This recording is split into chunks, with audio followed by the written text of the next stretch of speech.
Hello students, કેમ છો બધાએ?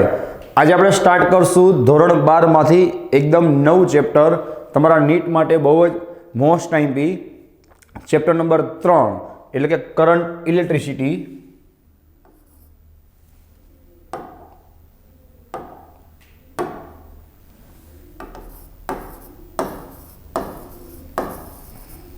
કરંટ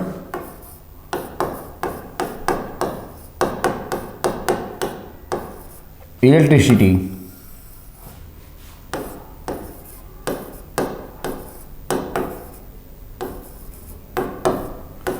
હવે જેને આપણે કહીએ છીએ પ્રવાહ વિદ્યુત, તો આ ચેપ્ટરની અંદર આપણે બહુ જ ડિટેલમાં, બહુ જ ડીપમાં અને ટોટલી પોઈન્ટ કવર થઈ જાય એ રીતે જ આગળ વધવાના છીએ. એટલે તમે લોકો પહેલેથી જ બરાબર ધ્યાન આપજો, બરાબર? કારણ કે આજે જે હું તમને એકદમ બેઝિક તળિયેથી વાત સ્ટાર્ટ કરીશ એ બધું તમને આગળ જતા અમુક કન્સેપ્ટમાં પાછું કામ આવશે.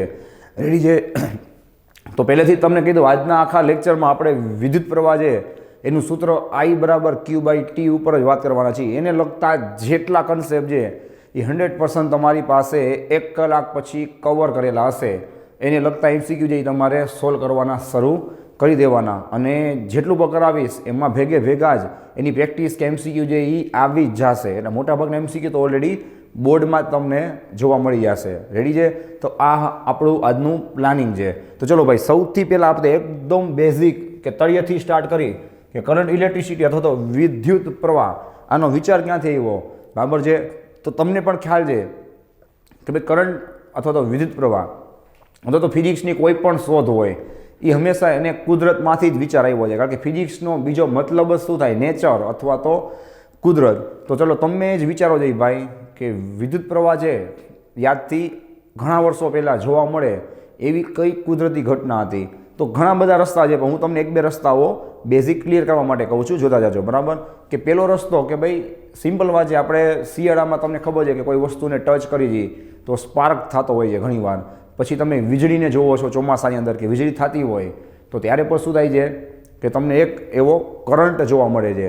તો એના ઉપરથી માણસને વિચાર આવ્યો ભાઈ કે કંઈક એવું છે, સાંભળજો, કંઈક એવું છે. કારણ કે ત્યારે ઇલેક્ટ્રોનની શોધ નથી થઈ, એટલા માટે આપણે કંઈક શબ્દ વાપરીએ છીએ કે ભાઈ એવું કંઈક છે કે જે શું થાય છે, એક બોડીમાંથી બીજા બોડીમાં ટ્રાન્સફર થાય છે, બરાબર? એક જગ્યાથી બીજી જગ્યાએ ટ્રાન્સફર થાય છે, જેના લીધે શું થાય છે ભાઈ, કરંટ છે એ ઉત્પન્ન થાય છે. પછી ધીમે ધીમે બધી વસ્તુની શોધ થતી ગઈ અને ઇલેક્ટ્રોનની શોધ થઈ. તો ત્યારે ખબર પડી કે ભાઈ ન્યુક્લિયસ છે, પરમાણુ છે, એમાંથી ન્યુક્લિયસમાં પ્રોટોન અને ન્યુટ્રોન, આજુબાજુ ઇલેક્ટ્રોન, તે ત્રણમાંથી કઈ એવી વસ્તુ કે જે પરમાણુમાંથી મુક્ત થઈ અને ગતિ કરવા માટે સક્ષમ છે? તો એકદમ સિમ્પલ વાત છે ભાઈ કે પ્રોટોન અને ન્યુટ્રોન તો ન્યુક્લિયસની અંદર હશે તો એ તો મુક્ત થશે નહીં કે તમને વિદ્યુત પ્રવાહમાં કામ આવે. વાત વધી ઇલેક્ટ્રોનની, તો ઇલેક્ટ્રોન જે શું થશે ભાઈ, મુક્ત થવા સક્ષમ છે, એને તમારે ઉર્જા આપવી પડે તો એ શું થાય ભાઈ, વિદ્યુત પ્રવાહ ઉત્પન્ન કરી શકે. તો પછી એને આઈડિયા આવ્યો કે ઓકે, ઇલેક્ટ્રોન છે ભાઈ એ એક બોડીમાંથી બીજી બોડીમાં જાય છે ત્યારે સ્પાર્ક ઉત્પન્ન થાય છે અથવા તો વીજળી છે એ જોવા મળે છે. તો ચલો એ ઘટના ઉપરથી એને એટલું તો કન્ફર્મ થઈ ગયું કે ભાઈ ઇલેક્ટ્રોન છે એ પડ્યા તમને વિદ્યુત પ્રવાહ ઉત્પન્ન કરીને આપશે ને. ઇલેક્ટ્રોન જો ગતિ કરશે તો શું થશે ભાઈ, વિદ્યુત પ્રવાહ ઉત્પન્ન થશે. હજી એકવાર રિપીટ કરું છું, બરાબર? એ ઘટના ઉપરથી એને શું વિચાર આવ્યો કે ભાઈ ઇલેક્ટ્રોન છે એ સ્થિર હશે તો શું થશે ભાઈ, વિદ્યુત પ્રવાહ ઉત્પન્ન થશે નહીં, એ ગતિ કરવા જોઈએ, બરાબર? અને એમાં પણ આપણે ધીમે ધીમે સુધારો કરશું જ્યારે આગળ તમે ભણશો ત્યારે કે ભાઈ કઈ રીતે તમે આગળ વધશો. તો ચલો, ઇલેક્ટ્રોન ગતિ કરવા જોઈએ, કેવી ગતિ કરવા જોઈએ, કઈ રીતે ગતિ કરવા જોઈએ, બધું આગળ આવશે. હવે નેક્સ્ટ વિચાર શું એવો ભાઈ કે ખબર તો પડી ગઈ કે ઇલેક્ટ્રોન ગતિ કરે તો વિદ્યુત પ્રવાહ ઉત્પન્ન થાય, પણ એને ગતિ કરાવો કેમ? ખ્યાલ આવે છે ભાઈ? ખબર પડી ગઈ, પણ એને કન્ટિન્યુઅસલી ગતિ કરાવવો કેમ? ધ્યાન રાખજો, સ્થિત વિદ્યુતશાસ્ત્રમાં પણ ઇલેક્ટ્રોન ગતિ કરે જ છે, પણ ત્યાં શું હોય છે કે એની ગતિ જે ક્ષણિક હોય છે, અથવા તો એનું એવું પણ કહી શકાય ક્ષણિક એનું સ્થાનાંતર હોય છે, બરાબર છે? એ સંપૂર્ણપણે અથવા તો કન્ટિન્યુઅસલી ગતિ કરતો હોતો નથી. કન્ટિન્યુઅસલી ગતિ કરે તો યાદ રાખજો કે વિદ્યુત પ્રવાહ ઉત્પન્ન થાય. ખ્યાલ આવે છે? તો એને કન્ટિન્યુ ગતિ કરાવી કેમ? તો એના માટે તમારે એને શું આપવું પડે? કન્ટિન્યુ બળ આપવું પડે, બરાબર? કન્ટિન્યુ બળ આપવા માટે તમારે શું કરવું પડે ભાઈ? કંઈક ને કંઈક કાર્ય કરવું પડે, અને કંઈક ને કંઈક કાર્ય કરવા માટે તમારે ઉર્જાની જરૂર પડે. ખ્યાલ આવે છે? તો ત્યાંથી શું થઈ ભાઈ, વોલ્ટેજ અથવા તો બેટરી અથવા તો EMFની શોધ થઈ, બરાબર? તો આપણે એકદમ બેઝિકથી વાત સ્ટાર્ટ કરી તો મેં તમને કીધું એ પ્રમાણે વિદ્યુત પ્રવાહ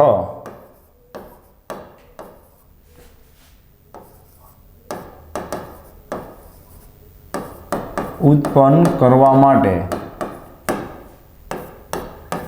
શું કરવું પડે ભાઈ, બોલો જોઈ? તો કે ઇલેક્ટ્રોન છે અથવા તો વિદ્યુતભાર, ઇલેક્ટ્રોનને ગતિ કરાવવો પડે. રેડી છે? હવે ઇલેક્ટ્રોન છે ભાઈ ક્યારે ગતિ કરે? તો તેના પર બળ, કયું બળ ભાઈ? બધાયને સૂત્ર આવડે જ છે, F બરાબર Q ઇન્ટુ E, બરાબર ને? વિચાર લેજો શાંતિથી, F બરાબર Q ઇન્ટુ E લગાડવું પડે. ને આ બળ ક્યારે ઉત્પન્ન થાય ભાઈ? જ્યારે તમે એમાં વિદ્યુત ક્ષેત્ર પેદા કરો તો, બરાબર ને? જોવો જોઈએ, કોઈ વસ્તુની અંદર વિદ્યુત ક્ષેત્ર પેદા થાય તો એમાં રહેલા વિદ્યુત ભાર ઉપર બળ લાગે. તો આ બળ માટે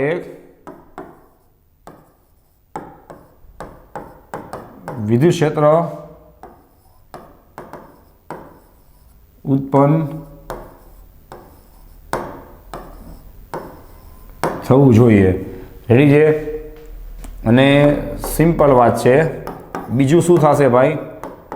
તો કે વિદ્યુત ભારને ગતિ કરાવવા માટે તમારે એના ઉપર શું કરવું પડે? તો કે કાર્ય કરવું પડે.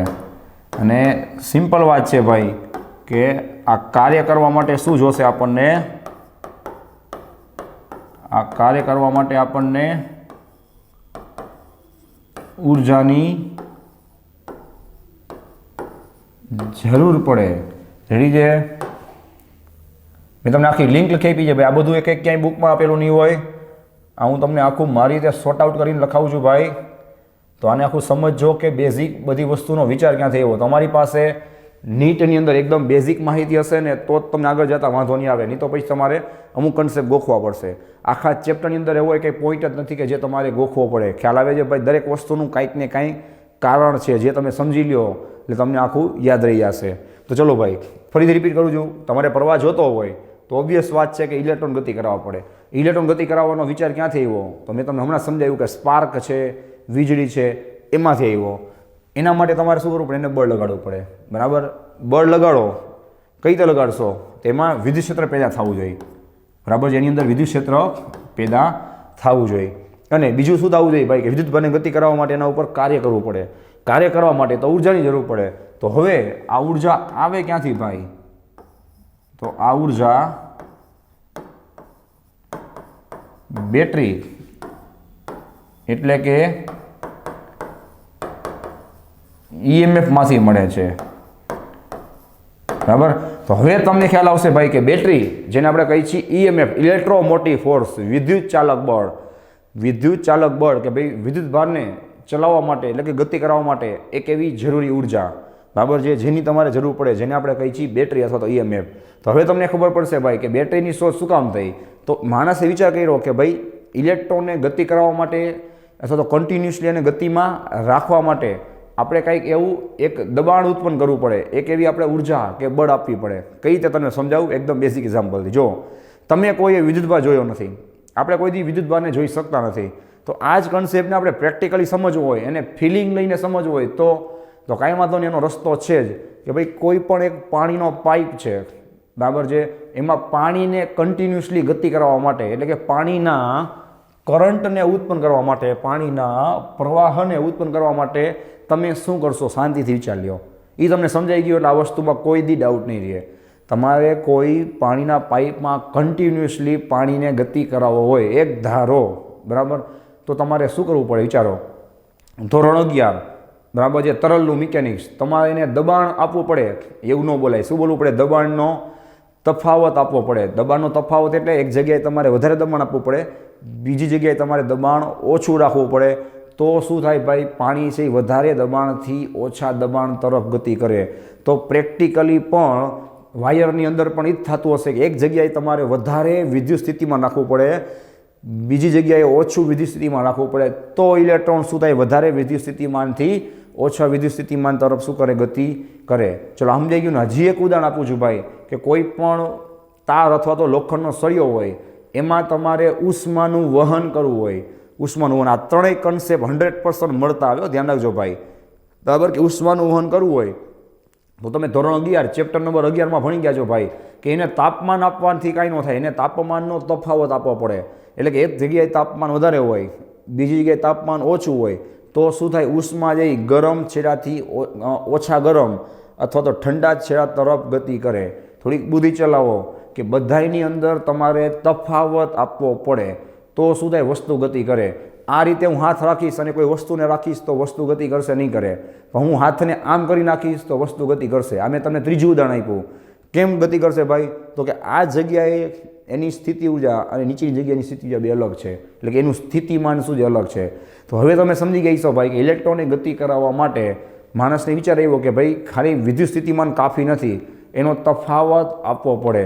તો યાદ રાખજો ભાઈ, વોલ્ટેજ છે ને એ પણ એક જાતનું વીજ દબાણ છે. ગુજરાતીમાં તમે એને કહો ને તો વીજ દબાણ.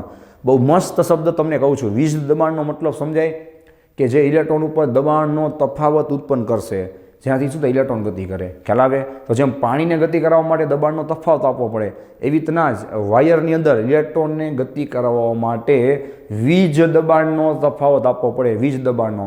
એટલા માટે આપણે એક જગ્યાએ વીજ દબાણ વધારે રાખીએ છીએ અને એક જગ્યાએ વીજ દબાણ ઓછું રાખીએ છીએ. ખ્યાલ આવી ગયો ભાઈ? તો આ બેટરી શું કરશે એની મેં તમને વાત કરી, જેને હું તમને ત્યાં લખી આપું, તો અમુક ટાઈમ પછી તમે વાંચો તો તમારી પાસે લખેલું હોય તો તમને પાછું રિવાઇઝ થઈ જાય કે ભાઈ કઈ રીતે સમજાવેલું હતું, બરાબર ને? તો ચલો, બેટરી શું કરશે ભાઈ? આ બેટરી તારના બે છેડા વચ્ચે વિદ્યુત સ્થિતિમાન નહીં લખવાનું, બરાબર ને? વિદ્યુત સ્થિતિમાનનો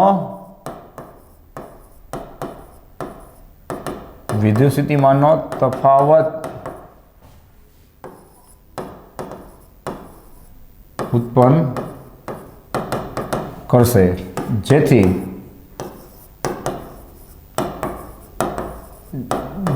વિદ્યુતભાર શું કરશે ભાઈ? ગતિ કરશે. અને વિદ્યુતભાર ગતિ કરશે તો શું થશે? તો જ્યાં હતા ત્યાં વિદ્યુત પ્રવાહ ઉત્પન્ન થશે. રેડી છે? તો ચલો, બેટરી શું કરે છે ભાઈ? એક જાતની ઉર્જા આપે છે, જેનાથી શું થાય, વિદ્યુત સ્થિતિમાનનો તફાવત પેદા થાય અને જે વિદ્યુતભાર જે આપણો ગતિ કરે. ખ્યાલ આવી ગયો ભાઈ? તો આ હતું બેઝિક, કે ભાઈ બેટરી બનાવવાની અથવા તો વોલ્ટેજ આપવાની જરૂર શું કામ પડી, અને વોલ્ટેજ આપો તો એમાં કરંટ છે એ કઈ રીતે પેદા થાય, બરાબર છે? તો ચલો, હવે આપણે શું કરશું ભાઈ? નેક્સ્ટ વાત છે એને વિદ્યુત પ્રવાહની વ્યાખ્યાથી આગળ વધારશું. વિદ્યુત પ્રવાહની વ્યાખ્યા, જે વિદ્યુત પ્રવાહની ભાઈ વ્યાખ્યા છે એની અંદર પણ ઘણી બધી વસ્તુ શીખવા જઈ રહેલી છે. અત્યાર લગી આપણે એ વ્યાખ્યાને પાકી કરતા કે આપણને એવું લાગતું કે ભાઈ આમાં આટલું બધું શું કામ આપેલું છે. એ બધી વસ્તુ તમને હવે ધીમે ધીમે સમજાશે કે ભાઈ દરેક વસ્તુની કંઈક ને કંઈક ખબર ખાસિયત છે, એટલા માટે તમને એવું બધું લખવામાં આવતું હોય. રેડી? ચલો, તો અહીંયાથી આપણે સ્ટાર્ટ કરશું વિદ્યુત પ્રવાહની વ્યાખ્યા. રેડી છે? ચલો, વિદ્યુત પ્રવાહની વ્યાખ્યા શું થાય, તેમાં જેટલા જરૂરી શબ્દો છે એને આપણે કવર કરી લઈએ. તો વાહકના આડછેદમાંથી, ભાઈ ફિઝિક્સમાં આડછેદનું બહુ જ મહત્વ છે. આડછેદ કોને કહેવાય?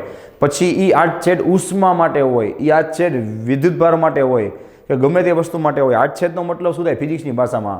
કે જ્યાંથી વિદ્યુતભાર દાખલ થાય અને જ્યાંથી વિદ્યુતભાર સામેની બાજુથી બહાર નીકળે એને શું કહેવાય? એનો આડછેદ કહેવાય, બરાબર? જોજો, ધારો કે આ બાજુથી વિદ્યુતભાર દાખલ થાય છે તો આ શું થાય? એનો આડછેદ થાય.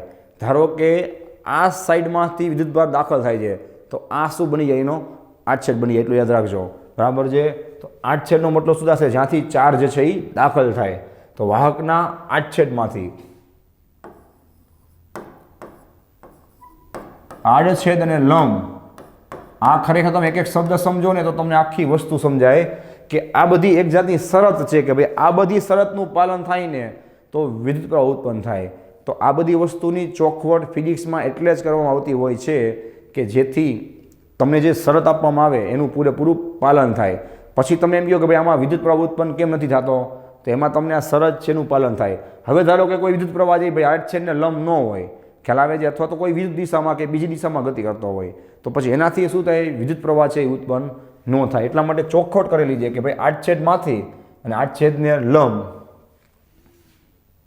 એકમ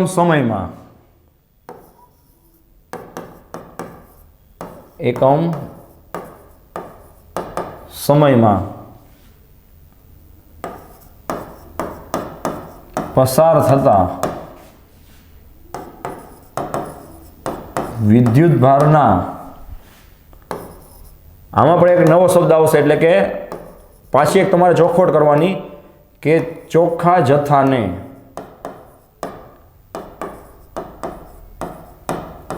વિદ્યુત પ્રવાહ કહે છે. તો ચલો કેટલી ચોખવટ કરી ભાઈ, એક તો આડછેદમાંથી, આડછેદને કેવા હોવા જોઈએ, લંબ હોવા જોઈએ એકમ સમયમાં, અને જે વિદ્યુતભારનો જથ્થો પસાર થાય છે એ કેવો જોઈએ, ચોખ્ખો. ચોખ્ખાનો મતલબ શું થાય ભાઈ, એની આપણે વાત કરવાના જ છીએ કે ખાલી વિદ્યુતભાર છે એ ગમે એમ ગતિ કરે તો એમાં કોઈ દી વિદ્યુત પ્રવાહ ઉત્પન્ન ન થાય. હું તમને એનું બેઝિક ઉદાહરણ આપું પ્રેક્ટિકલી. જુઓ કે ભાઈ અત્યારે આ પેન છે તો ગમે એવું તાપમાન હોય બરાબર છે, એમાં રહેલા ઇલેક્ટ્રોન છે ભાઈ, એમાં રહેલા ઇલેક્ટ્રોન છે એ અત્યારે 3/2 કેબીટી, ધોરણ 11 ચેપ્ટર નંબર 13 3/2 કેબીટી સૂત્ર મુજબ કોઈ પણ તાપમાને એને કંઈક ને કંઈક ઉર્જા મળતી હશે. એ ઉર્જા એ પોતાની ગતિ ઉર્જામાં રૂપાંતર કરી અને અત્યારે પણ આની અંદર ઇલેક્ટ્રોન છે એ ગતિ તો કરતા જ હશે. તો હવે તમે મને કહો જોઈએ ભાઈ કે આને આપણે અડી છીએ તો આપણને શોર્ટ કેમ નથી લાગતો, આપણને કરંટ કેમ નથી મળતો, વિચાર લ્યો. તો એટલા માટે આ વ્યાખ્યાની ચોખવટ કરવામાં આવે છે કે ભાઈ ખાલી ઇલેક્ટ્રોન છે એ ગતિ કરે એટલે એનો મતલબ એવો નહીં કે આમાં કરંટ છે એ ઉત્પન્ન થાય. ખ્યાલ આવે છે ભાઈ? તો ઇલેક્ટ્રોન છે એ આમાં પણ અત્યારે કન્ટિન્યુઅસલી 24 કલાક 365 દિવસ દરેક સેકન્ડે ગતિ કરતા જશે. તો આપણે આને અડી જઈએ તો આપણને શોર્ટ કેમ લાગતો નથી. તો હવે આખી વસ્તુ સમજાઈ ગઈ.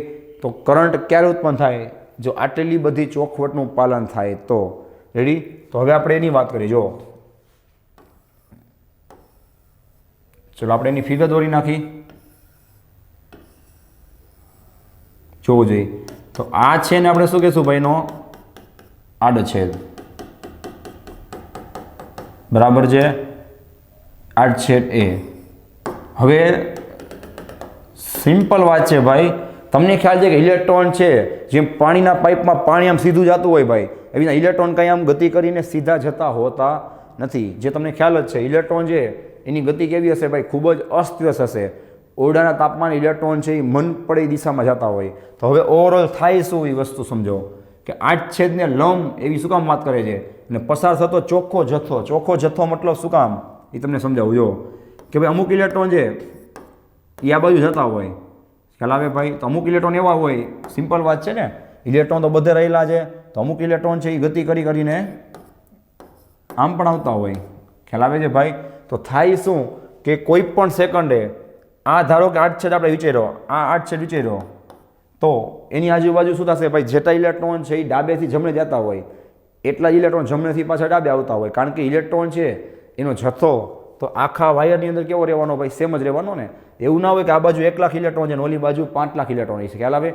ઓવરઓલ સરેરાશ ઇલેક્ટ્રોનનો જથ્થો દરેક બિંદુ પાસે કેવો રહેવાનો, સેમ. તો કોઈ પણ આડછેદ પાસે શું થવાનું ભાઈ, સેમ જ થવાનું.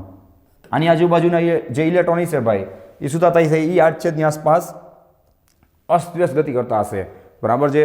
તો તમે જ કહો છો ભાઈ કે આને ચોખ્ખો વિદ્યુતભાર કેટલો કહેવાય, તો કે શૂન્ય કહેવાય. કેમ? તો કે અહીંયા ઓવરઓલ વિદ્યુતભાર છે એ આડછેદની આસપાસ ત્યાં ને ત્યાં ગતિ કર્યા કરે છે, બરાબર છે?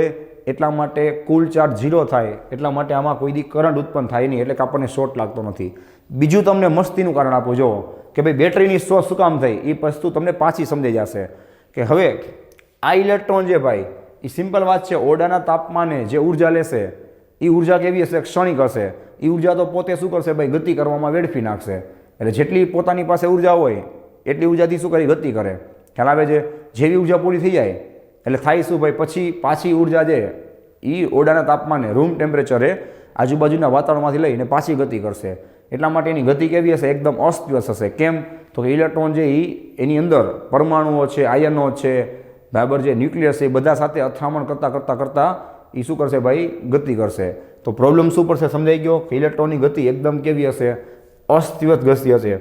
એટલા માટે શું થાય, એમાં પ્રવાહ ઉત્પન્ન થાય નહીં. રેડી? અહીંયા શું લખશું ભાઈ, 8/, ચોખ્ખો વિદ્યુતભાર કેવો હશે બોલો જોઈ? શૂન્ય હશે. એટલા માટે આમાં કોઈ દી વિદ્યુત પ્રવાહ ઉત્પન્ન થાય નહીં. બરાબર, વિદ્યુત પ્રવાહ જોવા મળશે નહીં, કારણ કે અહીંયા ઓવરઓલ ઇલેક્ટ્રોન શું થાય છે ભાઈ? ટોટલ તમને 0 મળશે. એટલે કે જેને કહેવાય સિગ્મા ક્યુ, ટોટલ વિદ્યુતભારનો જથ્થો તમને કેવો મળશે ભાઈ? 0 મળશે કોઈ પણ 8/માંથી. એટલા માટે આ લોકોએ ચોખવટ કરી છે કે 8/ને લંબ અને 8/માંથી પસાર થવા જોઈએ. બરાબર, અને કોઈ પણ એક દિશામાં એ ગતિ કરે તો શું થાય ભાઈ? એ વિદ્યુત પ્રવાહ ઉત્પન્ન કરે. તો હવે તમને સમજાશે ભાઈ કે આપણે બેટરીની શોધ શું કામ પડી? કે સિમ્પલ વાત છે ભાઈ કે તમે બેટરીને જોડી નાખો, ખ્યાલ આવે તો ફાયદો શું થાય તમે વિચારો. કે બેટરી છે એ પોતાની શું કરશે? ઉર્જા ઉત્પન્ન કરશે. અને ઇલેક્ટ્રોન છે એ, મારો એક શબ્દ યાદ રાખજો, મજા આવશે, નમણો અને નાજુક છે. કેવો છે બોલો જી? નમણો અને નાજુક. એટલે કે ઇલેક્ટ્રોન એટલો બધો નાનો છે કે એને તમે આ બેટરી ખાલી 5 વોલ્ટ આપો તો એના માટે તો એ બહુ ઝાઝી ઉર્જા કહેવાય. આખું ઇમેજિનેશન સમજો, બહુ મજા આવશે. રેડી? કે ઇલેક્ટ્રોન છે આની અંદર જે એટલો બધો નાનો છે ભાઈ કે એના માટે બેટરીના 5 વોલ્ટ છે એ પણ બહુ ઝાઝા કહેવાય. જેમ આપણને વાવાઝોડું આવે અને જેટલો આપણને ફોર્સ લાગે ભાઈ એટલો જ ફોર્સ છે ઇલેક્ટ્રોનને જરા બેટરી મૂકો તો બેટરીના વાવાઝોડાથી લાગતો હોય, મતલબ કે બેટરીની ઉર્જાથી. તો હવે થશે શું ભાઈ? ઇલેક્ટ્રોન છે, સાંભળજો, એ અસ્તવ્યસ્ત ગતિ કરવાનો છે, એ તો કરવાનો જ છે ને ભાઈ. કારણ કે મોટાભાગના સ્ટુડન્ટને એમ જ હોય કે બેટરી જોડીને એટલે આમ ઇલેક્ટ્રોન નામથી નીકળી અને સામે પહોંચી જાય. પણ ભાઈ ખરેખર એવું ન હોય. વચ્ચે શું હોય? પરમાણુઓ છે, અણુઓ છે, આયનો છે, એ બધા સાથે ઇલેક્ટ્રોન છે એ કન્ટિન્યુઅસલી અથડામણ કરશે. અહીંયા પણ અથડામણ કરશે, નો ડાઉટ, આમાં પણ કરશે. પણ બેમાં ફરક શું છે એ સમજાણું કે તમે બેટરી મૂકી દો ને તો ઇલેક્ટ્રોનને એક ચોખ્ખી હિસ્સા, એક દિશા મળી ગઈ. જો કે નો ડાઉટ હવે ઇલેક્ટ્રોન ગમે એવી અસ્તવ્યસ્ત ગતિ કરશે પણ એ ગતિ કરતાં કરતાં પણ શું થશે ભાઈ? ધીમે ધીમે ધક્કો મારતા સ્થાનાંતર કરતાં સામેની બાજુ તો પહોંચી જાય. આમાં શું થાય? સામેની બાજુ પહોંચી જ ન શકે. એના 2 કારણ છે. એક તો એની પાસે ઉર્જા ઓછી છે, અને જેટલી ઉર્જા છે એટલી ઉર્જાથી શું થશે? કોકની સાથે અથડામણ કરશે એટલે પોતાની ઉર્જાથી નાશ કરી દેશે. જ્યારે બેટરી જો શું કરે છે ભાઈ? એ ઇલેક્ટ્રોનને કન્ટિન્યુઅસલી પોતાના તરફ ખેંચ્યા કરે છે. મેં શું કીધું? વાવાઝોડું. એ એને મૂકશે નહીં ભાઈ, ગમે એમ કરી પકડીને ભલે 1 લાખ વાર અથડામણ થાય પણ ઉપાડી અને પોતાના પ્લસ તરફ એને ગમે એમ કરીને ખેંચી આવશે. એટલે ઓવરઓલ થયો શું ભાઈ? ઇલેક્ટ્રોને ગતિ કરી અને એટલા માટે એમાં કરંટ ઉત્પન્ન થયો. તો થોડીક બુદ્ધિ ચલાવજો ભાઈ. આપણે જે ભણી છીએ ને ફિઝિક્સમાં કરંટ, એમાં એવું ન વિચારતા કે ઇલેક્ટ્રોન જે સીધો ગતિ કરે છે. ખ્યાલ આવે?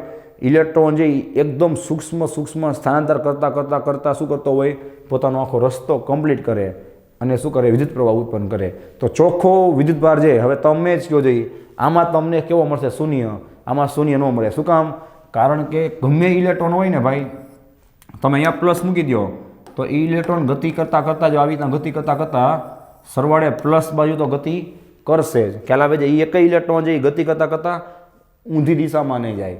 તો હવે સમજાણું? બેટરી જે શું કરે છે ભાઈ? ઇલેક્ટ્રોન એક પર્ટિક્યુલર દિશા પૂરી પાડે છે કે ભાઈ તારે આ દિશામાં ચોક્કસ રીતે ગતિ કરવાની છે. જો ઇલેક્ટ્રોન પાછો ભાગી જાય ભાઈ તો તમને કરંટ ન મળે ને.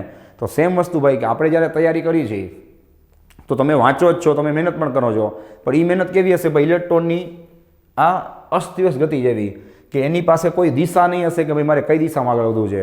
ને તમે અહીંયા ભણો છો અથવા તો વિડીયો તમે જોવો છો તો એ તમે શું કરો છો ભાઈ? કે તમને એક દિશા મળે છે કે ભાઈ તારે આ તૈયારી કરવાની છે, તું આવી રીતના સોલ્વ કરીશ તો તમને ઇઝી પડશે. તો સેમ આપણે શું આપીએ એને? બેટરી રૂપી દિશા આપી કે ભાઈ બેટરીએ કીધું કે તારે આ દિશામાં આવવાનું છે. તો એટલા માટે શું થાય છે? આમાં ઇલેક્ટ્રોન છે એ આ રીતે ગતિ કરી અને કરંટને શું કરશે ભાઈ? ઉત્પન્ન કરશે. ચલો, તો આટલો તમને ખ્યાલ આવી ગયો હશે. તો આ વ્યાખ્યાનો મેં તમને એક શબ્દ સમજાવી દીધો કે આવું હોવું જોઈએ. લંબ શબ્દ એટલે વાપરે છે ભાઈ કે 8 છે એને આ રીતે લંબ દિશામાં જાય તો કરંટ ઉત્પન્ન થાય. કારણ કે ઇલેક્ટ્રોન છે એ ખાલી લંબ દિશામાં જતા હોય એવું જરૂરી નથી ને ભાઈ. તારમાં ઇલેક્ટ્રોન છે એ તો ગમે દિશામાં શું કરતા હશે? ગતિ કરતા હશે. પણ એમાંથી જે લંબ દિશામાં ગતિ કરશે એ શું થશે ભાઈ? વિદ્યુત પ્રવાહ જે ઉત્પન્ન કરી શકશે. એવું આપણે ધારીને ચાલતા હોઈએ છીએ. બરાબર છે? તો ચલો, આ થઈ ગઈ એની આખી વ્યાખ્યા કમ્પ્લીટ. હવે આપણે એનું શું લખશું ભાઈ? સૂત્ર જે બધાને ખબર જ છે. શું આવશે બોલો જઈ? I બરાબર Q/T. I બરાબર Q/T. ચલો, આમાં પણ હું તમને સમજાવું છું કે ભાઈ આ કઈ રીતે કામ કરે છે. Q ઉપર અને T છે નીચે જ કેમ આવ્યો? તો થોડીક બુદ્ધિ ચલાવો કે પ્રવાહ છે એ 2 વસ્તુ પર આધાર રાખશે. જો કોઈ તાર છે અથવા તો આપણે વિચારી 2 તાર છે, ચલો રેડી છે? બે તારની લંબાઈ, પહોળાઈ, ક્ષેત્રફળ બધુંય સેમ. સાંભળજો, પણ આ તારમાંથી 1 સેકન્ડમાં, આ તારમાંથી પણ 1 સેકન્ડ, બધું સેમ છે, પણ આમાંથી 1 કુલમ ચાર્જ પસાર થાય છે અને આમાંથી 2 કુલમ ચાર્જ પસાર થાય છે. તો બોલો જોઈએ પ્રવાહ શેમાં વધારે હશે? આ તારમાં. ખ્યાલ આવી ગયો? તેનો મતલબ શું થયો ભાઈ? કે જે પ્રવાહ છે એ ચાર્જના સમપ્રમાણમાં છે. સમજાય? હવે આપણે વાત કરી સમયની. આ બધી વસ્તુનો વિચાર તમને ક્યારેય નહીં આવ્યો હોય, કારણ કે એકેય બુકમાં વસ્તુ આપેલી નહીં હોય. આને આપણે ડિટેલમાં સમજવાની છે, જેથી તમારો ક્યાંય પણ કન્સેપ્ટ કાચો ના રહી જાય. બરાબર? એનો મતલબ શું થાય ભાઈ? નીટ થાય, નીટ. તો બરાબર ધ્યાન આપજો. હવે બીજી વાત આપણે કરી. ચલો, આવું પૂછાઈ શકે ને MCQમાં કે હવે બેયમાંથી આપણે 1 કુલમનો ચાર્જ પસાર કર્યો. બધી વસ્તુ સેમ રાખી. તાર, એનું મટીરિયલ, એનો આડછેદ, એની લંબાઈ બધુંય સેમ. બેયમાંથી આપણે 1 કુલમનો ચાર્જ પસાર કર્યો, પણ આમાં 1 કુલમનો ચાર્જ છે ભાઈ એ 1 સેકન્ડમાં પસાર થાય છે, ને આમાં 1 કુલમનો ચાર્જ છે એ 5 સેકન્ડમાં પસાર થાય છે. હવે તમે જ કહો છો ભાઈ કે શેમાં કરંટ તમને વધારે જોવા મળશે? તો ઓબ્વિયસ વાત છે કે આ પહેલા તારમાં તમને કરંટ વધારે જોવા મળશે. શું કામ? કારણ કે એમાં ઓછા સમયમાં ચાર્જ પસાર થયો અને આમાં વધારે સમયમાં એટલો જ ચાર્જ પસાર થયો. ખ્યાલ આવે છે? તો આમાં તમને પહેલામાં વધારે કરંટ જોવા મળશે. તો આના ઉપરથી ખબર પડી ભાઈ કે સમયના વ્યસ્ત પ્રમાણમાં છે, એટલા માટે ટી શું આવે? નીચે આવે. કે ટી ઓછો હોય તો તમને કરંટ વધારે મળે, ટી વધારે હોય તો તમને કરંટ ઓછો મળે. રેડી? તો આ કન્સેપ્ટ ઉપર શું કરશે? આ છે એ કામ કરશે. બરાબર? ચલો હવે આપણે આગળ વધી. તો વિદ્યુત પ્રવાહ છે, વિદ્યુત પ્રવાહ એની રેવાજીક દિશા, રેવાજીક દિશા છે ભાઈ, એને આપણે ક્યાંથી ક્યાં લઈ છીએ? તો કે ધનથી ઋણ, એટલે કે પ્લસથી માઇનસ. શું કામ? એની આપણે ફટાફટ વાત કરી લઈએ. એની આખી હિસ્ટ્રી જ છે, વાર્તા કદાચ તમે સાંભળેલી જ હશે કે ભાઈ રેવાજીક પ્રવાહ શું કામ બોલાય છે. તો સિમ્પલ વાત છે ભાઈ, જ્યારે વિદ્યુત પ્રવાહની શોધ થઈ ત્યારે એવું માનવામાં આવતું કે ભાઈ વિદ્યુત પ્રવાહ છે એ ધન વિદ્યુતભારના લીધે ઉત્પન્ન થાય છે. અને હવે ઓબ્વિયસ વાત છે, શાંતિથી વિચારજો કે ધન ચાર્જ છે એ હંમેશા ક્યાંથી ક્યાં જાય? ધન ચાર્જ હંમેશા પ્લસમાંથી નીકળે અને માઇનસમાં જાય. શું કામ? કારણ કે પ્લસ છે એ પ્લસને ધક્કો મારે અને ઓલો માઇનસ છે એને ખેંચે. તો શાંતિથી વિચાર લેજો, ધન ચાર્જ છે એ ક્યાંથી ક્યાં જાય? હંમેશા પ્લસથી માઇનસ થાય. તો પહેલાં રિવાજ પ્રમાણે શું માનવામાં આવતું કે પ્રવાહ છે એ પ્લસથી માઇનસ જાય છે. શું કામ? કારણ કે પ્રવાહ ઉત્પન્ન કરવા માટે જવાબદાર છે પ્લસ વિદ્યુતભાર, એટલે પ્લસ હંમેશા ક્યાંથી ક્યાં જાય? તો કે ધનથી ઋણ. પછી જ્યારે ઇલેક્ટ્રોનની શોધ થઈ, ઇલેક્ટ્રોન છે ઋણ વિદ્યુતભાર ધરાવે છે, એ બધી વસ્તુ સાબિત થઈ, ત્યારે ખબર પડી ભાઈ કે ખરેખર પ્રવાહ છે એ ધન વિદ્યુતભારના લીધે નહીં પણ ઇલેક્ટ્રોનના લીધે ઉત્પન્ન થાય છે. હવે ઓબ્વિયસ વાત છે ભાઈ, ઇલેક્ટ્રોન છે, ઇલેક્ટ્રોન એની દિશા ક્યાં હોય? બોલો જોઈએ, ઇલેક્ટ્રોનની દિશા ક્યાં હોય? તમને ખ્યાલ છે કે ઇલેક્ટ્રોન છે એને નેગેટિવ ધક્કો મારે અને પોઝિટિવ ખેંચે, એટલે ઇલેક્ટ્રોન છે એ ક્યાં જાય? બોલો જોઈએ, તો કે નેગેટિવથી પોઝિટિવ તરફ જાય. રેડી? તો હવે આ ઇલેક્ટ્રોનની શોધ થઈ, બધી વસ્તુની ખબર પડી, ત્યારે અમુક 25-50 વર્ષ, એક એક્ઝામ્પલની વાત છે કે સપોઝ 25-50 વર્ષ પૂરા થઈ ગયા હોય પછી આ વસ્તુની શોધ થઈ, તો હવે એ દરમિયાન જેટલી નવી નવી શોધ થઈ હોય, જેટલી બુક લખાણી હોય, જેટલા કન્સેપ્ટ શીખાણા હોય, સ્ટુડન્ટને ભણાવવામાં આવ્યું હોય, એ બધામાં શું ભણાવવામાં આવ્યું ભાઈ? તો કે પ્રવાહ છે એ પ્લસથી માઇનસ છે. એટલે હવે થયું શું ભાઈ કે બધી વસ્તુ ભેગી ન થાય, કન્ફ્યુઝન ન થાય, એટલા માટે ફિક્સ કરી નાખ્યું કે ચલો ભાઈ પ્રવાહની દિશા છે એ આપણે જે રિવાજ પ્રમાણે લેતા એની એ જ રાખશું. ખરેખર એ દિશા ખોટી જ છે, રિવાજ પ્રમાણે આપણે શું રાખશું? પ્લસથી માઇનસ. અને ખરેખર પ્રવાહ ઉત્પન્ન કોણ કરે છે ભાઈ? તો કે ઇલેક્ટ્રોન. ઇલેક્ટ્રોન છે એ નેગેટિવ છે, એટલે હંમેશા શું કરે ભાઈ? માઇનસથી ક્યાં જાય? પ્લસ જાય. તો પછી શું કરવામાં આવ્યું ભાઈ કે પ્રવાહને રિવાજ પ્રમાણે લેવામાં આવ્યો અને ઇલેક્ટ્રોન છે એની દિશા પ્રમાણે કે ભાઈ માઇનસથી પ્લસ. રેડી છે? તો આ બે વસ્તુ પર તમને ખબર જ હશે અને ખબર હોવી જોઈએ. બરાબર? જેથી તમને આગળ વાંધો ન આવે. તો ચલો, આ વાત થઈ એની દિશાની. બરાબર છે? ચલો હવે આપણે વાતને આગળ વધાવી એના એકમ તરફ. ધ્યાન આપજો કે ફરીથી હું સૂત્ર લખું છું, I બરાબર શું થાય ભાઈ? તો કે Q/T. ચલો એના ઉપરથી એનો એકમ છે એ બધાને ખ્યાલ જ હશે. એકમમાં પણ હું તમને કંઈક નવી વસ્તુ શીખડાવીશ એટલે હું લખું છું. બરાબર? તમને ભલે આવડતું હોય કે ભાઈ એનો એકમ શું થાય? કુલમ પ્રતિ સેકન્ડ. હવે આપણે વાત કરી 1 કુલમ પ્રતિ 1 સેકન્ડ. ચલો 1 કુલમ પ્રતિ 1 સેકન્ડ, બધી વસ્તુ 1 લઈ લઉં તો મને પ્રવાહ પણ કેટલો મળે ભાઈ? 1 એમ્પિયર મળે કે નહીં? બોલો જોઈએ, 1 એમ્પિયર. તો ચલો આજે તમને જાણવા મળશે કે 1 એમ્પિયર એટલે કેટલું થાય. એને આપણે પ્રેક્ટિકલી વિચારીએ કે તમારા જ શરીરમાંથી ધારો કે 1 એમ્પિયરનો કરંટ પસાર થયો હોય, તમને 1 એમ્પિયરનો શોર્ટ લાગે તો તમને કેવી ફિલિંગ આવે અથવા તો શું થતું હોય એને આપણે પ્રેક્ટિકલી વિચારીએ કે 1 એમ્પિયરનો કરંટ એટલે કેટલું. તો કે તમારા શરીરમાંથી એક જ સેકન્ડમાં 1 કુલમનો ચાર્જ પસાર થઈ જાય. તમારા શરીરમાંથી 1 સેકન્ડમાં દર સેકન્ડે 1 કુલમનો ચાર્જ પસાર થાય. હવે આખી રમત સમજાય છે. ધારો કે હું એમ કહું, ધ્યાન આપજો ભાઈ, કે 1 સેકન્ડમાં 5 કુલમ વિદ્યુતભાર જે તમારા શરીરમાંથી પસાર થાય છે. 1 સેકન્ડમાં 5 કુલમનો ચાર્જ તમારા શરીરમાંથી પસાર થાય છે.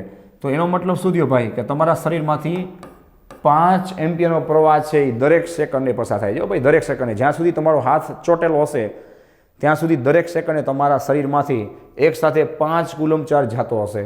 અને 1 એમ્પિયર હોય તો 1 કુલમ ચાર્જ જતો હશે.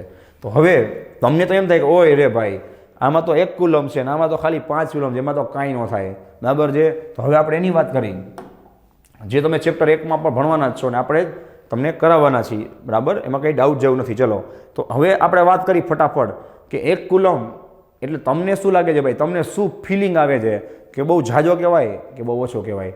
તો બરાબર ધ્યાન આપજો ભાઈ. હવે નેક્સ્ટ આપણે MCQ નેક્સ્ટ કન્સેપ્ટની વાત કરીએ છીએ જેમાં તમને આ પ્રશ્નનું સોલ્યુશન મળી જશે, બરાબર. ચલો Q બરાબર શું થાય બધાને ખબર જ છે. વિદ્યુતભારનો જથ્થો એટલે શું થાય તો કે ઇલેક્ટ્રોન અને ઇલેક્ટ્રોનની સંખ્યા. સિમ્પલ વાત છે ને ભાઈ, N × E. Q બરાબર શું થાય N × E. N એટલે ઇલેક્ટ્રોનની સંખ્યા અથવા ઇલેક્ટ્રોનનો જથ્થો અને E એટલે શું થાય 1 ઇલેક્ટ્રોન જેટલો વિદ્યુતભાર આટલા સમયમાં પસાર થાય તો વિદ્યુત પ્રવાહ ઉત્પન્ન થાય, બરાબર. તો ચલો આપણે ચેક કરી ભાઈ કે 1 કુલમ એટલે કેટલું થાય 1 સેકન્ડમાં. ચલો મેં શું કીધું ભાઈ કે આપણે પ્રવાહ છે એ કેટલો રાખવો છે 1 એમ્પિયર. કેટલા ઇલેક્ટ્રોન પસાર થાય એ આપણે જોવા છે, વધારે કે ઓછા. ઇલેક્ટ્રોન એટલે શું થાય 1.6 એને 10⁻⁹ કુલમ. અને કેટલી સેકન્ડની વાત ચાલે છે ભાઈ, 1 જ સેકન્ડમાં તમારા શરીરમાંથી 1 એમ્પિયર પ્રવાહ જાય તો તમારા શરીરમાંથી કેટલા ઇલેક્ટ્રોન છે એ પસાર થાય. તો શું કરશો 1/1.6 10⁻⁹. ચલો તમે 1/1.6 કરશો એટલે તમને મળશે 0.625 અને 10⁻⁹ ઉપર જશે એટલે શું જશે ભાઈ +19. ચલો 1 મિનિટ ખેંચી લેશો શું આવશે બોલો જઈ 6.25 અને 10⁸. બરાબર છે. શું તો કે ઇલેક્ટ્રોનની સંખ્યા. રેડી. તો સૌથી પહેલાં તો તમારે આ સૂત્ર જઈને નોંધી લેવાનું, બધી વસ્તુ MCQમાં કામ આવશે, બરાબર છે.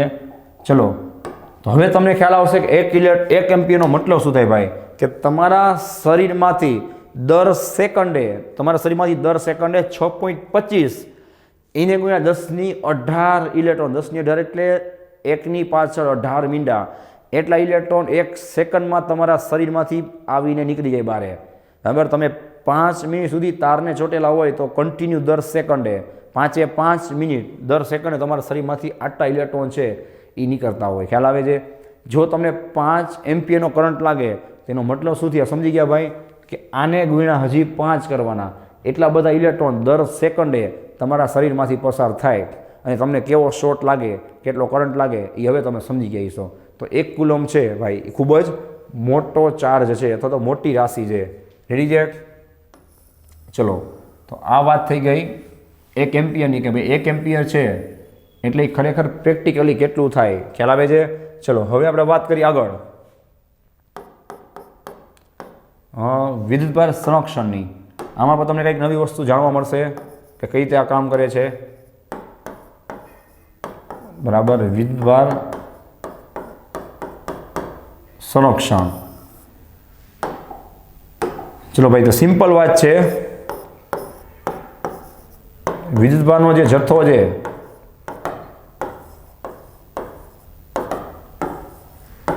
એ કેવો હશે ભાઈ તો કે અચળ હશે, જે તમને ખ્યાલ જ હશે. એટલે કે જેટલો વિદ્યુતભાર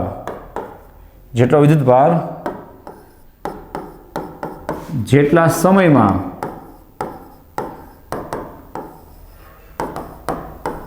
એક આડછેદમાં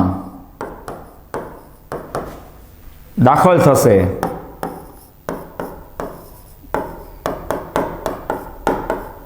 તેટલો જ વિદ્યુતભાર તેટલા જ સમયમાં બીજા આડછેદમાંથી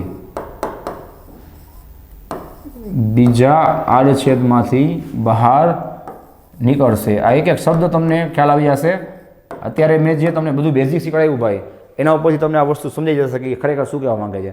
અત્યાર લગી આની બધી લાઇન્સ તો તમે યાદ રાખી જશે, બરાબર, કે પાકું કરવા માટે કે કઈ રીતે કામ કરે છે, તો તમને એનો મતલબ હવે ખ્યાલ આવશે. અને છેલ્લો પોઈન્ટ કે ભાઈ તમને ખ્યાલ જ છે કે વિદ્યુતભાર છે એ ઉત્પન્ન કરી શકાતો નથી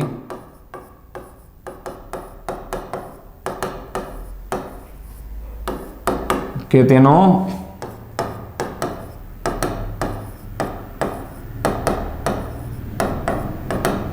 નાશ થતો નથી. રેડી? તો આ બધા પોઈન્ટ છે એને આપણે સમજીએ કે શું કહેવા માંગે છે. ચલો, આ વસ્તુ મેં તમને હમણાં શીખવાડી, બરાબર, કે ભાઈ આ એનો 8 છેદ છે, એમાંથી ધારો કે અહીંયાથી કોઈ ચાર્જ પસાર થાય છે કન્ટિન્યુઅસલી. આખું ઇમેજિનેશન પાવરફુલ રાખજો. કન્ટિન્યુઅસલી અહીંયાથી બેટરી શું કરે છે, એને ચાર્જ આપે જ રાખે છે, બરાબર, જે પસાર થાય છે કેટલો, તો ધારો કે 1 કુલમ પ્રતિ સેકન્ડ. તો ઓબ્વિયસ વાત છે ભાઈ, આ ચાર્જ જેવો અહીંયાથી દાખલ થાય તો થોડીક બુદ્ધિ ચલાવજો ભાઈ, કે અહીંયાથી એટલો જ ચાર્જ છે, કેટલો, 1 કુલમ પ્રતિ સેકન્ડ, એ પાછો બહાર નીકળવો જોઈએ કે નહીં, તો નવો જ ચાર્જ દાખલ થાય. શું કામ? તો હવે વાંચતા જાઓ કે ભાઈ વિદ્યુતભારનો જથ્થો તો હંમેશા અચળ જ હોય, ખ્યાલ આવે છે, અચળ જ રહેવાનો છે. તો જેટલો તમે ચાર્જ દાખલ કરશો, ધારો કે તમે 5000, એક ઉદાહરણ છે, ઇલેક્ટ્રોન અહીંયાથી દાખલ થયા, તો સામેથી 5000 ઇલેક્ટ્રોન જે શું થાય ભાઈ, ધક્કો લાગી અને બહાર નીકળી જ જાય, તો જ એનો જથ્થો શું રહે, અચળ રહે, બરાબર. તો નીચે મેં જ સમજાવ્યું છે કે જેટલા સમયમાં 8 છેદમાંથી ચાર્જ દાખલ થાય એટલો જ ચાર્જ એટલા સમયમાં શું થવો જોઈએ, સામેની બાજુથી બહાર નીકળી જવો જોઈએ. અહીંયાથી 1 કુલમ પ્રતિ સેકન્ડ ચાર્જ છે, થોડીક બુદ્ધિ ચલાવજો, કન્ટિન્યુ આવે છે, એ ચાર્જ છે એ પાછો આને દાખલ થાય. જુઓ, ખ્યાલ આવે? એ ચાર્જ પાછો આમાંથી શું થાય, આવી રીતના બહાર નીકળે. શું કામ? કારણ કે આ ચાર્જ જેવો હજી આમ બહાર નીકળ્યો હોય 1 8 છેદમાંથી, ત્યાં પાછળથી બીજો ચાર્જ છે એ આવી ગયો હોય, એ બહાર નીકળે ત્યારે પાછળથી ત્રીજો ચાર્જ છે એ આવી ગયો હોય, તો પ્રોસેસ શું થાય, કન્ટિન્યુ ચાલુ રહે. અને આવું શું કામ થાય છે ભાઈ? કારણ કે કોઈ વિદ્યુતભાર આપણે નવો ઉત્પન્ન નથી કરતા, કે કોઈ નાશ થતો નથી. મતલબ કે તમે જેટલા ચાર્જ આપો છો, કંઈ ચાર્જ નથી નવો બનવાનો નથી, એમાંથી એ કંઈ નાશ પામવાનો નહીં. તો હજી એવું થાય, ચલો કે 1 લાખ ઇલેક્ટ્રોન દાખલ કર્યા, એમાંથી 50,000 જે એ નાશ પામી ગયા, તો શું થાય ભાઈ, કે એનો જથ્થો બદલી જાય, ખ્યાલ આવે છે, તો પ્રવાહ બદલી જાય. એવું તો થવા નથી, એકેય ચાર્જ નવો બનશે નહીં કે એકેય નાશ નહીં પામે. તો જેટલો દાખલ થશે એટલો દરેક સેકન્ડે શું થાય, સામેથી બહાર નીકળતો જાય. તો હવે આ વસ્તુને હજી તમારે પ્રેક્ટિકલી 100% સમજવી હોય કે ભાઈ ચાર્જ તો મેં જોયો નથી, તો હવે મેં આપેલું ઉદાહરણ તમને કામ આવશે. જુઓ કે હવે તમે વિચારો છો કે પાણી છે, પાણી તમે એને મોટરથી આવી રીતના પાઇપ પડે, સમજે, પાણીને તમે મોટરથી આવી રીતના શું કરો ભાઈ, પાઇપ પડે ચડાવો, જોવો જોઈએ, તો શું થાય વિચાર લ્યો. એટલે તમે આખું આ કરંટ છે એનો કન્સેપ્ટ આવડી જાય, બરાબર, કે પાણી છે એ મોટરમાંથી, બરાબર, જે પસાર થઈ તો મોટર જે શું કરે છે, પાણીના પાઇપમાંથી પાણીને પ્રેશર, મેં કીધું હતું ને ભાઈ, દબાણનો તફાવત આપે છે. તો આમથી પાણી છે એ કન્ટિન્યુઅસલી આમાં દાખલ થાય, બરાબર છે, જોવો જોઈએ. તો થોડીક બુદ્ધિ ચલાવો ભાઈ, કે આ પાણી આમથી દાખલ થાય તો એટલું જ પાણી સામેથી બહાર આવતું હોય કે નહીં. 1 સેકન્ડમાં અહીંથી જેટલું પાણી દાખલ થાય એટલું જ પાણી સામેથી બહારે પણ નીકળવું જોઈએ કે નહીં. તો શું થશે ભાઈ, નવું પાણી છે એમાં દાખલ થાય. તો સેમ વસ્તુ કે જેટલો ચાર્જ છે એમાં દાખલ થશે એટલો જ ચાર્જ સામેથી બહાર નીકળશે, તો આ પ્રોસેસ છે કન્ટિન્યુ રહેશે, જેને આપણે કહીશું વિદ્યુત પ્રવાહ, આપણા ચેપ્ટરનું નામ. કે તો શું થાય, એમાં કરંટ છે એ કન્ટિન્યુઅસલી એક ધારો ઉત્પન્ન થયા કરે, બરાબર છે. તો આ વિદ્યુતભાર સંરક્ષણ છે એ મેં તમને એટલે કરાવ્યું કે આ આવી બધી વસ્તુ કહેવા માંગે છે કે કન્ટિન્યુઅસલી પાછળથી પ્રેશર આવવું જોઈએ, જેથી શું થાય, ચાર્જ છે એ કન્ટિન્યુ ફ્લો કર્યા કરે, ગતિ કર્યા કરે, બરાબર છે. અને પ્રેશર આપે છે કોણ ભાઈ, તો કે આપણી બેટરી જે વિદ્યુત દબાણ ઉત્પન્ન કરે છે, બરાબર. ચલો હવે આપણે વાત કરી નેક્સ્ટ શેની, તો કે વિદ્યુતભાર વાહકોની, જે તમને MCQમાં કામ આવશે, બરાબર છે. વિદ્યુતભાર વાહકો. તો ચલો વિદ્યુતભાર વાહકો છે એના માટે આપણે એક સ્માર્ટ ચાર્ટ બનાવી. Smart chart. તો ધાત્વિક વાહકો હોય, ધાત્વિક વાહકો, તો એની અંદર વિદ્યુતભારના વાહકો કોણ હશે? તો કે મુક્ત ઇલેક્ટ્રોન. બરાબર, નામ એવું કામ છે ભાઈ. વિદ્યુતભાર વાહકો એટલે જે વિદ્યુતભારનું શું કરે છે ભાઈ? વહન કરે છે. તો આમાં વિદ્યુતભારનું વહન કરનાર વાહકો કોણ હશે? તો કે મુક્ત ઇલેક્ટ્રોન. કઈ રીતે ભાઈ? તો હમણાં જ મેં તમને આખું સમજાવ્યું હતું સ્ટાર્ટિંગમાં કે પરમાણુમાં ન્યુક્લિયસ હશે, રેડી છે, એની આસપાસ શું હશે ભાઈ? ઇલેક્ટ્રોનની કક્ષાઓ હશે, બરાબર છે, જેમાં ઇલેક્ટ્રોન જે અલગ અલગ સંખ્યામાં રહેલા હશે. તો સિમ્પલ વાત છે ભાઈ કે આ ઇલેક્ટ્રોન છે એ પરમાણુની અંદર હશે તો તમને કામ નહીં આવે. આપણે આખી એની લિંક સમજી કે પહેલાં તો કોઈ ધાત્વિક વાહક છે એમાં તમને કરંટ ઉત્પન્ન કરવા માટે કોણ કામ આવે? તો કે પ્રોટોન કામ ન આવે, ન્યુટ્રોન કામ ન આવે, ઇલેક્ટ્રોન કામ આવે. ચલો હવે એ ઇલેક્ટ્રોનમાંથી કયો ઇલેક્ટ્રોન કામ આવે? તો કે જે છેલ્લી કક્ષામાં હોય. કેમ? તો કે અંદરના ઇલેક્ટ્રોન તો બધા કેવા છે? ન્યુક્લિયસથી બંધાયેલા છે. એને મુક્ત કરવા માટે તમારે વધારે ઉર્જાની જરૂર પડે અને એ કરાય નહીં. તો ચલો તમને ખબર પડી ગઈ કે ભાઈ બાહ્યતમ કક્ષાના ઇલેક્ટ્રોન છે એ કામ આવે.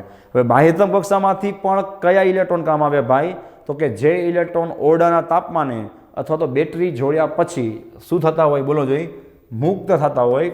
એ ઇલેક્ટ્રોન શું થાય? તમને વિદ્યુત પ્રવાહ ઉત્પન્ન કરવા માટે કામ આવે. તો આ આખી શું હતી? એની પ્રોસેસ હતી. રેડી છે? ચલો નેક્સ્ટ આપણે વાત કરી કે ભાઈ અર્ધવાહક હોય તો શું થાય? જે તમને ખ્યાલ જ છે, સેમી કંડક્ટર આખું ચેપ્ટર તમે ભણેલા જ હોય, બરાબર છે. તો એમાં વિદ્યુતભારના વાહકો કોણ હશે? કે જે વિદ્યુતભારનું શું કરે છે ભાઈ? વહન કરે છે. તો એમાં હશે તમને ખ્યાલ જ છે, એક તો ઇલેક્ટ્રોન અને બીજા હોલ્સ. હોલ્સ એટલે તમને ખબર જ છે ભાઈ કે શું થાય? તો હું તમને ક્લિયર લખી જ આપું છું કે સહસંયોજક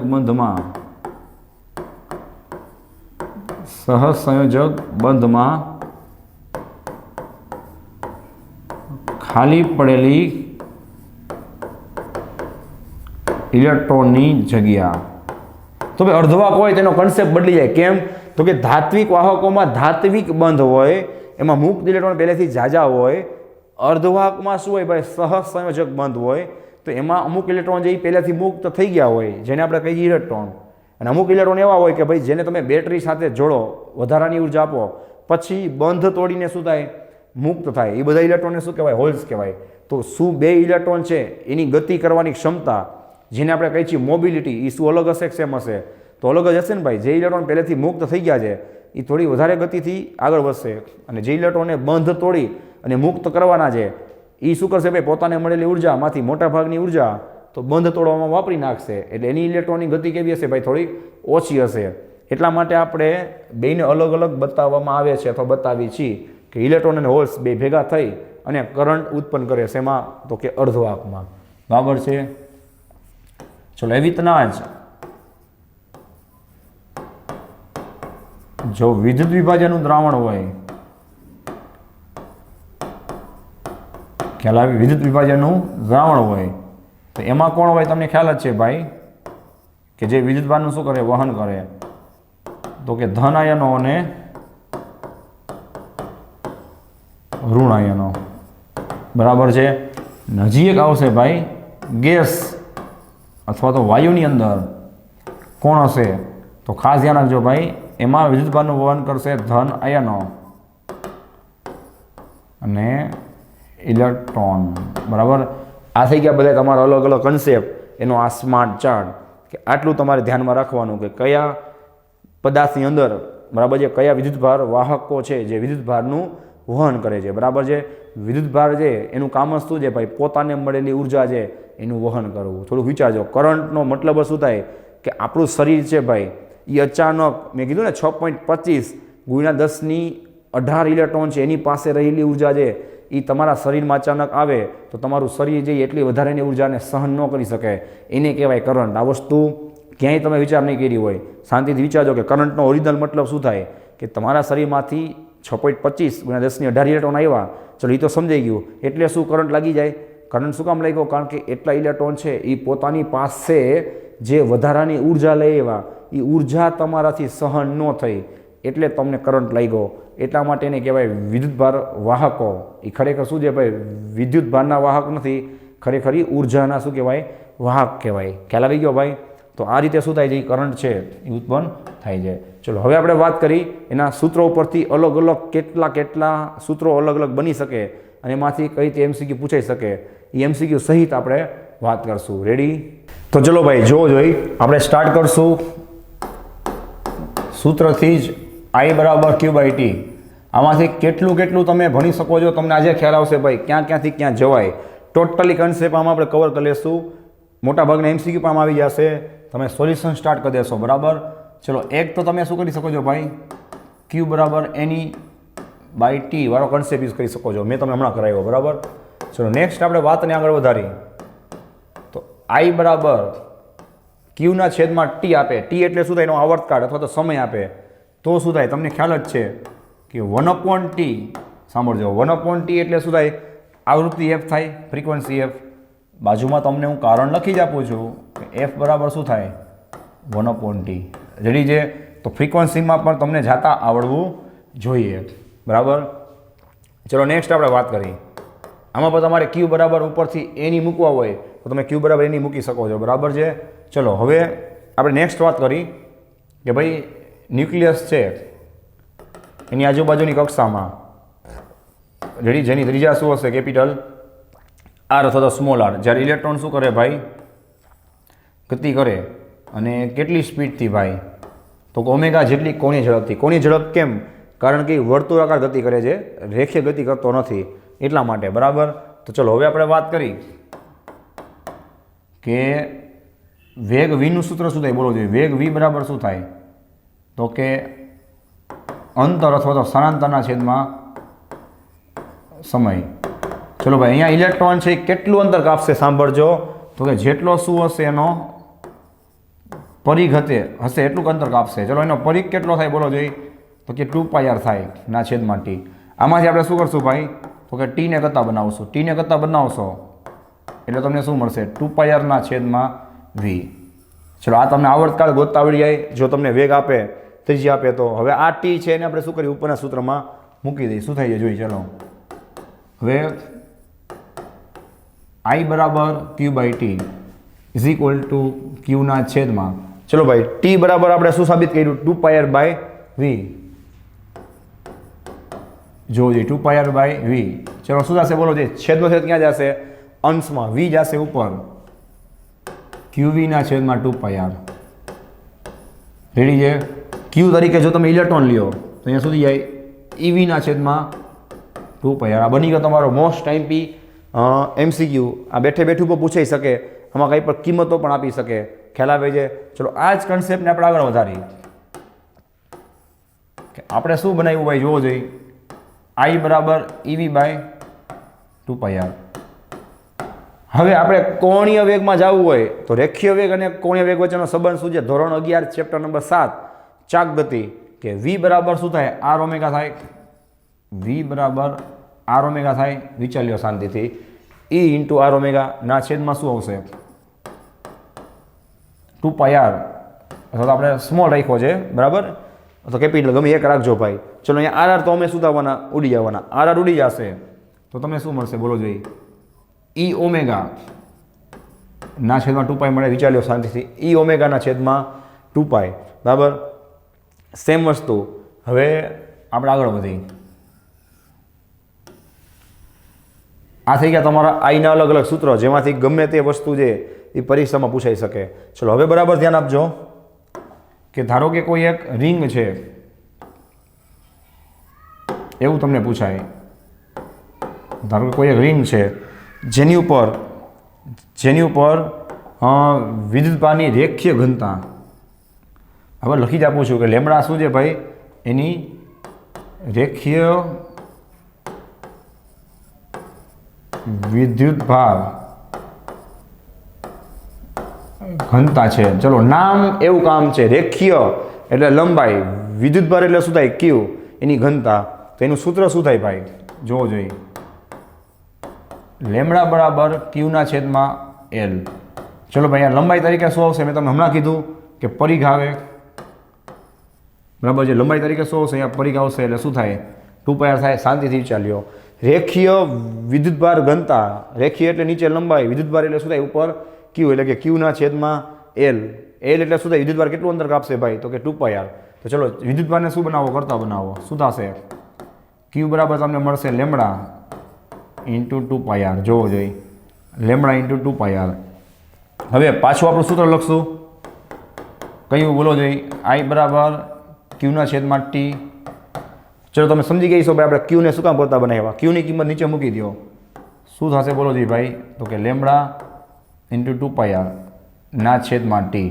હવે તમારું ધ્યાન હોય તો ચેક કરો કે 2π ના છેદમાં ટી એટલે શું થાય ભાઈ, ઓમેગા થાય 2π/t. અથવા ન આવડે તો બીજો રસ્તો છે 1/t એટલે શું થાય f થાય. હવે 2πf એટલે શું થાય ઓમેગા થાય. તો તમને મળશે lambda into omega into R. આ બની ગયો તમારો નેક્સ્ટ MCQ. હું લખી જ આપું છું ભાઈ કે જ્યાં ઓમેગા એટલે શું થાય 2π/t, કોણીય સ્થાનાંતરના છેદમાં સમય. વિદ્યુતભાર છે એ આ સર્કલમાં કેટલું કોણીય સ્થાનાંતર કરે ભાઈ, તો કે 2π જેટલું છેદમાં આવર્તકાળ. તો મેં શું કીધું સમજી ગયા, 2π ના છેદમાં ટીની જગ્યાએ ઓમેગા મૂકી દીધો. તો આ પણ MCQ પૂછાઈ શકે. અહીંયા આપણે શું કહ્યું છે, રેખીય વિદ્યુતભાર ઘનતામાંથી આપણે કરંટના સૂત્રમાં ગયા.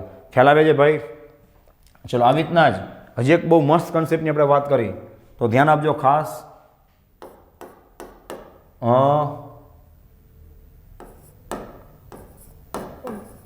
કદ વિદ્યુતભાર ઘનતા, કદ વિદ્યુતભાર ઘનતા. આ જે તમને શોર્ટ આઉટ કરાવું છું ભાઈ, એ રેફરન્સ બુકમાં પણ આટલું બધું એકસાથે આપેલું નહીં હોય ભાઈ, જેટલું શોર્ટ આઉટ તમે અહીંયા કરો છો. એટલે આ બધી વસ્તુને ખાસ નોટ ડાઉન કરી લેજો ભાઈ, જેથી તમારો ટાઈમ અને તમારી મહેનત છે એકદમ ઓછી થઈ જાય. એટલે ધ્યાન રાખજો ખાસ. આ વસ્તુ પર તમને નવી શીખવા મળશે કે કદ વિદ્યુતભાર ઘનતા, જેનું સૂત્ર બધાને આવડે જ છે નો ડાઉટ, એનો સિમ્બોલ શું થાય રો, અને એનું સૂત્ર બધાને આવડે જ છે કે ક્યુના છેદમાં શું થાય કદ વી. લખી જ આપું છું કે અહીંયા વી છે એ શું છે કદ છે. જેમ મેં તમને કેમ રેખીય વિદ્યુતભાર ઘનતા કરાવી ક્યુના છેદમાં એલ, એવી રીતના આ સુધી કદ વિદ્યુતભાર ઘનતા, તો ક્યુના છેદમાં શું આવી જાય, છેદમાં કદ આવી જાય. રો તો એનો શું છે ભાઈ સિમ્બોલ છે. હવે ફિઝિક્સમાં તમને ખબર છે કે આપણે લોકો કદ એટલે શું લખી દઈએ, શાંતિથી વિચાર લેજો. ફિઝિક્સની અંદર આપણે લોકો કદ એટલે શું લખી દઈએ, એરિયા ઇન્ટુ ડિસ્ટન્સ, એટલે કે ક્ષેત્રફળ ગુણ્યા અંતર. કેમ તો કે કદને 3 પરિમાણ હોય અને ક્ષેત્રફળને 2 અને અંતરને 1, એટલે ટોટલ 3 થઈ ગયા. શું લખી દઈએ આપણે એરિયા ઇન્ટુ ડિસ્ટન્સ, જેમાં એ છે એ શું છે ભાઈ એના આડ છેદનું ક્ષેત્રફળ છે. એટલે આડ છેદ છે એ આવી ગયો તારનો. ચલો હવે સિમ્પલ વાત છે, રો બરાબર ક્યુ ના છેદમાં એ. હવે ડી છે ડી, એની હું વાત કરું તો અંતર એટલે શું થાય, શાંતિથી વિચાર લ્યો, વેગ ગુણ્યા સમય થાય કે નહીં. અહીંયા કાઉન્સમાં લખી જ આપું છું બસ, કે વેગ બરાબર શું થાય અંતરના છેદમાં સમય. તો અંતર એટલે શું થાય વેગ ગુણ્યા સમય. વિચાર લ્યો.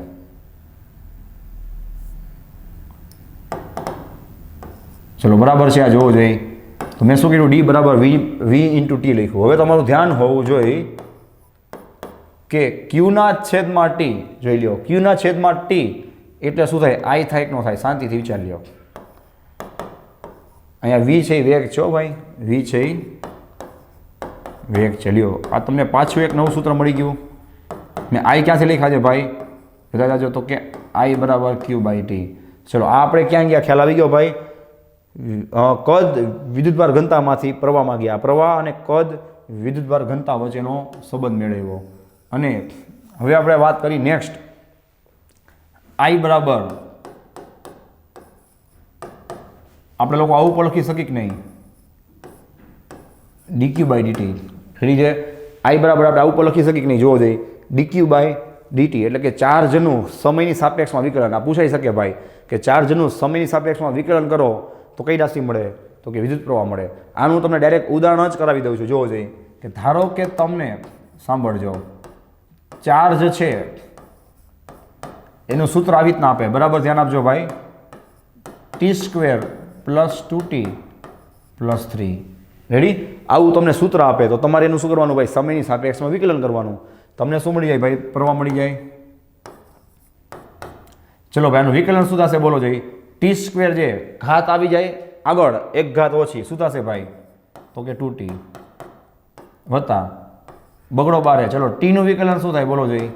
ટીનું વિકલન થાય 1 ને વત્તા ચલો 3 છે એ અચળ છે, એનું વિકલન શું થઈ જાય? 0. વિચાર લ્યો. રેડી છે? માટે i બરાબર, ચલો ભાઈ આ સ્ટેપ તો 0 થઈ ગયું. શું મળશે બોલો જોઈએ? 2t + 2 આવી ગયો જવાબ. હવે આમાં તમને એમ કહે કે ભાઈ ધારો કે ફોર એક્ઝામ્પલ તમને સમય આપી દે, રેડી, કે ધારો કે t બરાબર 2 સેકન્ડ આપેલ છે, તો તમે શું કરશો? હજી આગળ દાખલાને વધારશો.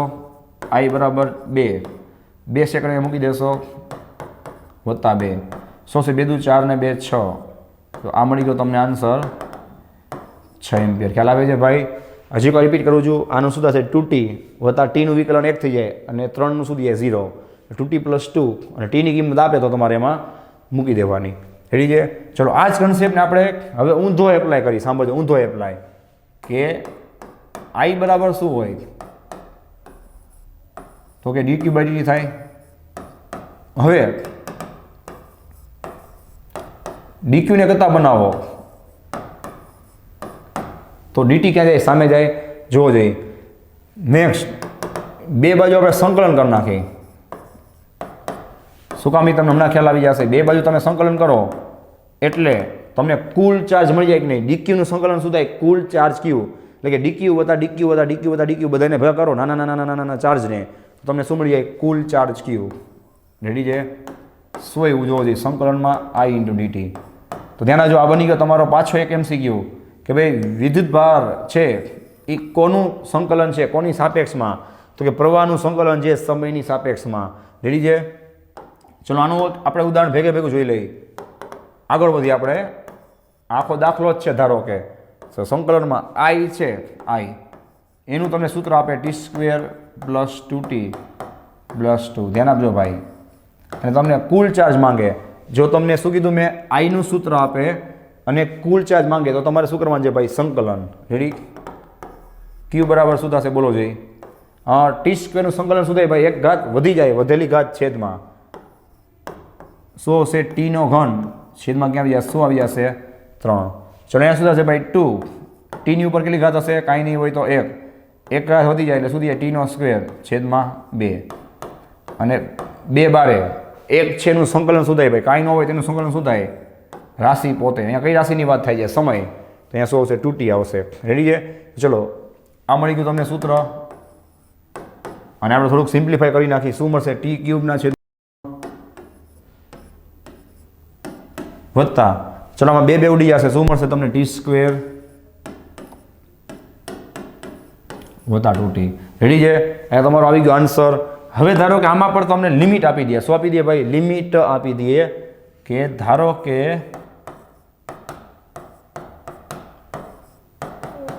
t બરાબર 0 સેકન્ડથી t બરાબર